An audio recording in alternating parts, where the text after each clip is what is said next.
एक पेड़ माँ के नाम और हजारों पेड़ अडानी के नाम। मोदी सरकार का यही एक सिंपल सा फंडा है। हर कुछ समय पर सरकार पेड़ लगाने का ड्रामा करती है। मोदी मीडिया वालों को भी इस तमाशे का हिस्सा बनाया जाता है। एक पेड़ माँ के नाम पर जमकर प्रचार होता है, लेकिन असलियत में आपकी नजरों के सामने से ये सरकार हजारों लाखों पेड़ काटकर अडानी को सौंप दे रही है। इस समय एक और जंगल कटने की कगार पर है। बुधवार 29 अप्रैल को राहुल गांधी ग्रेट निकोबार के उसी जंगल में पहुंचे जिसे मोदी सरकार बड़े पैमाने पर काटना चाहती है। जंगल की हरियाली देखने के बाद राहुल बहुत निराश हुए, क्योंकि मोदी सरकार इस हरियाली को खत्म करने जा रही है।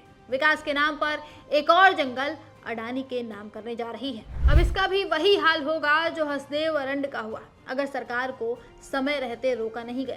राहुल गांधी ने भी यही बातें कही हैं। उन्होंने कहा कि सरकार जिसे यहाँ प्रोजेक्ट कह रही है, मैंने जो देखा है वो प्रोजेक्ट नहीं है। ये लाखों करोड़ों पेड़ हैं जिन्हें कुल्हाड़ी के लिए मार्क कर दिया गया है। ये 160 वर्ग किलोमीटर का रेन फॉरेस्ट है जिसे मौत की सजा सुना दी गई है। राहुल गांधी ने कहा कि ये विकास नहीं, ये विकास की भाषा में छिपा हुआ विनाश है। इसलिए मैं साफ साफ कहता हूँ और बार बार कहता रहूंगा कि ग्रेट निकोबार में जो कुछ किया जा रहा है वो हमारे समय का इस देश की प्राकृतिक विरासत और आदिवासी विरासत के खिलाफ सबसे बड़ा घोटाला और सबसे गंभीर अपराध है। इसे रोका जाना चाहिए और इसे रोका जा सकता है अगर हम भारतीय लोग वो देखने का फैसला करें जो मैंने देखा है। अब राहुल गांधी की ये बातें कितने लोगों तक पहुंची और कितने लोगों ने इसे सुनने और समझने की मेहनत की, ये तो हम नहीं जानते, लेकिन हम आपको ग्रेट निकोबार जंगल के बारे में कुछ बातें जरूर बताना चाहते हैं जो आपके लिए जानना बेहद जरूरी है। जान लीजिए कि ग्रेट निकोबार भारत के अंडमान निकोबार द्वीप समूह में स्थित है। यहाँ घना वर्षावन यानी रेन फॉरेस्ट है जो दुनिया के सबसे अनमोल जंगलों में से एक माना जाता है। ये यूनेस्को बायोस्फीयर रिजर्व भी है। इसमें 2 नेशनल पार्क हैं और ये शोम्पेन जनजाति का आखिरी घर है जिनकी आबादी सिर्फ 200 के करीब है। अब मोदी सरकार इस पूरे क्षेत्र में एक बहुत बड़ा प्रोजेक्ट लाना चाहती है, ग्रेट निकोबार ट्रांसशिपमेंट पोर्ट। इस प्रोजेक्ट के तहत करीब 160 वर्ग किलोमीटर का जंगल साफ किया जाएगा। सरकार ने संसद में बताया था कि इस प्रोजेक्ट में 8.65 लाख पेड़ काटे जाएंगे, लेकिन वैज्ञानिक और विशेषज्ञ कह रहे हैं कि असल संख्या 1 करोड़ से भी ज्यादा पेड़ों की हो सकती है।